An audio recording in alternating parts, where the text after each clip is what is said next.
दोस्तों सारी खबर पाने के लिए चैनल को सब्सक्राइब करें और उसके बाद ऑल नोटिफिकेशन पर क्लिक ज़रूर करें।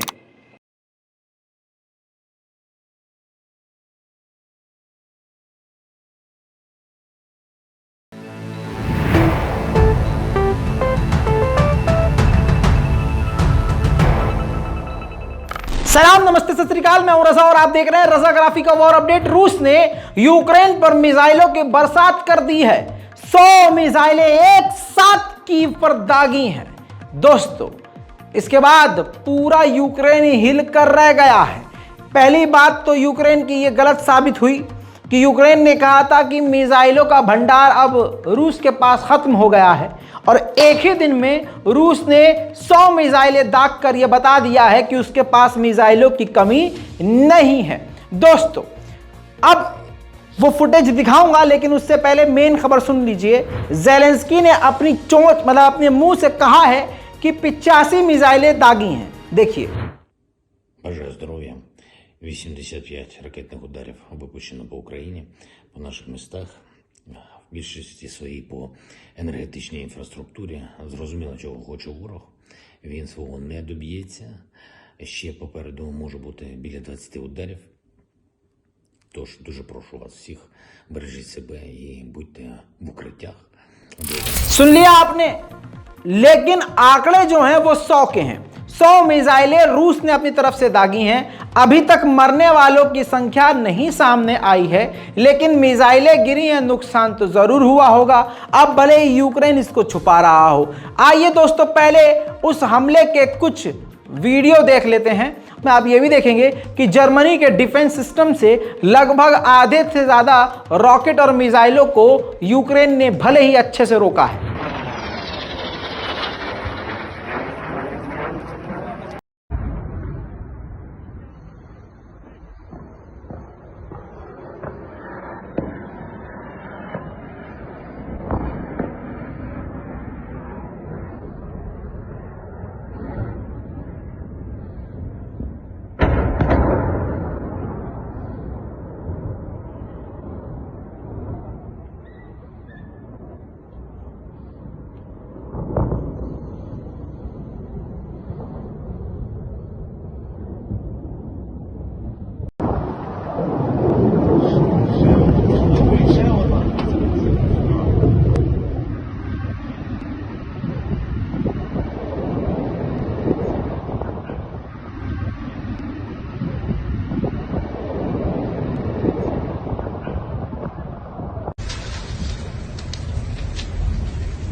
दोस्तों, इस हमले के बाद जो आपने देखा, पूरा कीव जाम हो गया।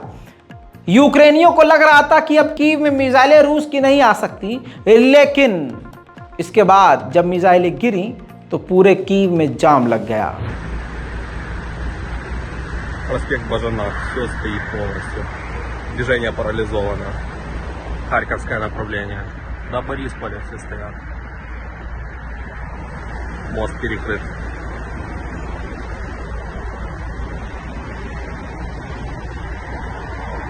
कहा यह जा रहा था कि 100 मिसाइलों की बारिश से पूरा का पूरा कीव हिल गया, और इतना ही नहीं, पूरा कीव एक बार फिर से अंधेरे में डूब गया, जो काफी समय के बाद दोबारा से बिजली संस्थानों को बनाकर बिजली इलाकों में पहुंचा रहा था। वो स्टेशन भी शायद तबाह हो गया, अंधेरे में डूबा हुआ कीव।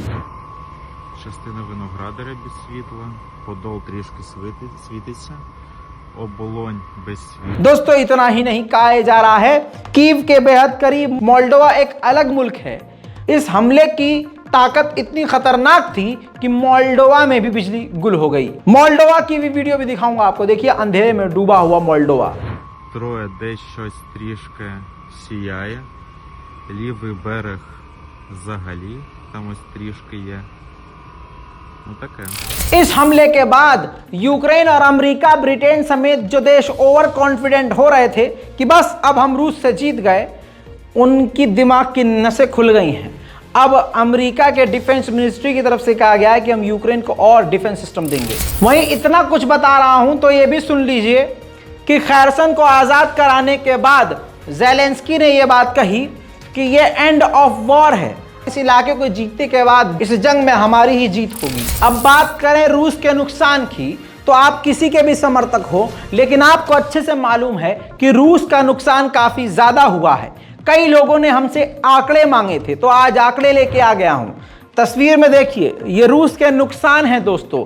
82,080 सैनिक मारे गए हैं, 278 फाइटर जेट तबाह हुए हैं, 5,773 आर्म व्हीकल तबाह हुए हैं, 261 हेलीकॉप्टर तबाह हुए हैं, 4,351 आर्म व्हीकल और फ्यूल टैंक तबाह हुए हैं, 399 क्रूज मिसाइल तबाह हुई हैं, 2,861 टैंक बर्बाद हुए हैं, 208 एंटी एयरक्राफ्ट वॉरफेयर डिफेंस खराब हुए हैं, 1,885 आर्टिलरी सिस्टम तबाह हुए हैं, 160 स्पेशल इक्विपमेंट बर्बाद हुए हैं, 1,511 यूएवी ड्रोन तबाह हुए हैं, 16 युद्धपोत और बोट्स तबाह हुई हैं, 393 MLRS बर्बाद हुए हैं। ये खुद जानकारी कीव ने दी है।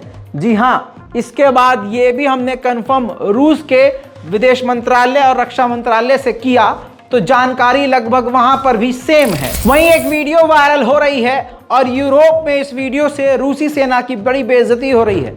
तस्वीरों में देखिए, यूक्रेन के चिड़ियाघर से जानवरों तक को रूस के सैनिक चुरा कर ले गए हैं। रकून नाम का जो अलग तरह का जानवर होता है, उसको पिंजड़े में डालकर बंद किया और रूसी सैनिक अपने साथ ले गए, जिससे रूस की बड़ी ही गंदे तरीके से बदनामी हो रही है। वहीं दोस्तों, ऋषि सुनक जब से प्रधानमंत्री ब्रिटेन के बने हैं, पहली बार वो सामने आए हैं रूस के खिलाफ और व्लादिमीर पुतिन को संबोधित करते हुए कहा है कि हमें फेस करना होगा। G20 की मीटिंग में जिस प्रकार से मुंह छुपा के पुतिन नहीं आए हैं, भाग गए हैं, हमें यानी नेटो और सभी देशों को फेस करना होगा और रूस जो अनाज को जो हथियार बना रहा है, उसका परिणाम रूस को भुगतना होगा। वहीं G20 की मुलाकात में फ्रांस के इमैनुअल मैक्रोन ने चीन से कहा है कि आप रूस पर प्रेशर बनाइए कि वो इस जंग को जल्द से जल्द खत्म करे। वहीं ये जंग ऐसा लग रहा है कि काफी तेजी से यूक्रेन के हक में जाने वाली है, क्योंकि दुनिया भर के हथियार इस वक्त बड़े पैमाने पर यूक्रेन को मिल रहे हैं। अब ये ताज़ा तस्वीर आपकी स्क्रीन पर ये देखिए, फ्रांस की है।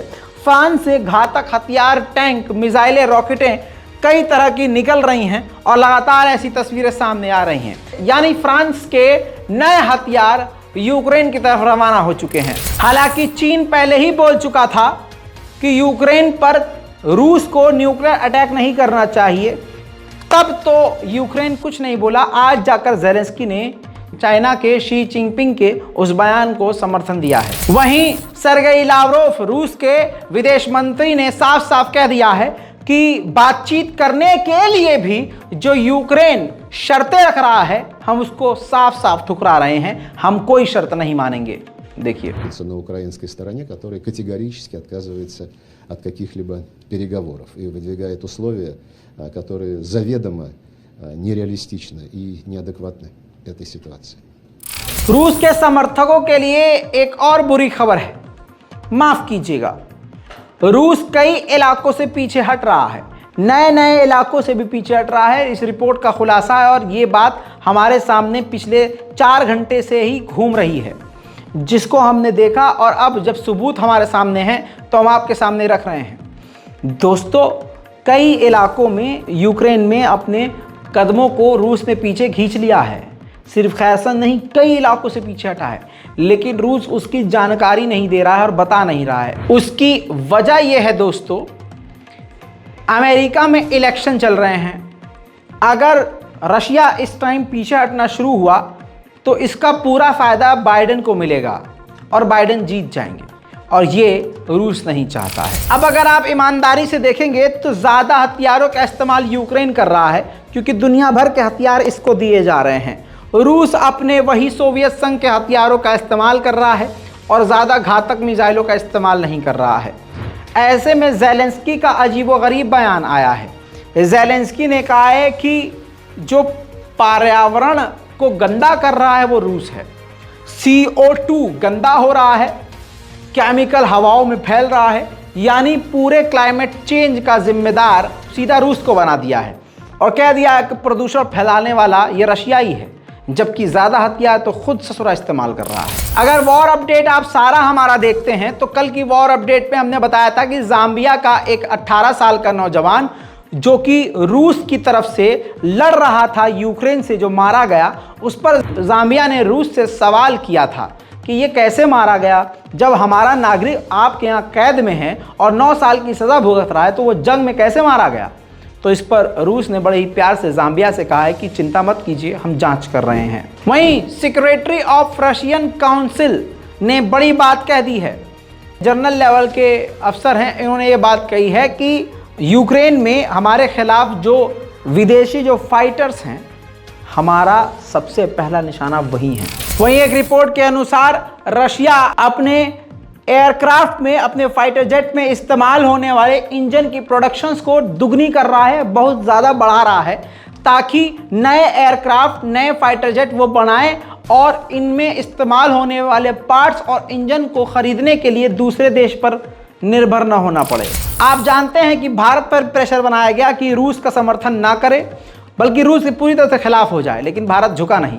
ऐसे में स्विट्ज़रलैंड, जी हाँ, स्विट्ज़रलैंड के ही अखबार में ये बात छपी है कि स्विट्ज़रलैंड पर बहुत तगड़ा प्रेशर है कि वो रूस का विरोध करे और यूक्रेन का सपोर्ट करे, न्यूट्रल ना रहे। अब समझिए, जो यूक्रेन चीख रहा था war crime, war crime, war crime, war crime, war crime किया है, जब यूएन के काउंसिल ने और यूएन की टीम ने जांच करी रूसियों की और यूक्रेनियों की, उसके बाद आपकी स्क्रीन पर यह रिपोर्ट देख लीजिए, जिस रिपोर्ट में कहा गया है, यूएन के उन जांचकर्ताओं ने कहा कि सिर्फ रूसियों ने नहीं, यूक्रेन के सैनिकों ने भी कैदियों को नंगा किया, हरास किया, करंट दिया, उनको मारा, पीटा, प्रताड़ित किया और नंगा उनको किया, टॉर्चर किया, कैदियों के साथ गंदा व्यवहार किया। और क्लियर कट इन्होंने कहा कि सिर्फ रूस ने नहीं, यूक्रेन ने भी वॉर क्राइम किए हैं दोस्तों। वहीं अब यूक्रेन को भी देख लीजिए, यूक्रेन बेलग्राड, रूस के शहर के बेलग्राड के बॉर्डर के इलाके पर कई हमले कर रहा है। एक हमले में 2 रूसी नागरिक बेगुनाह मारे गए हैं। तो वॉर क्राइम तो भाई साहब ये भी है।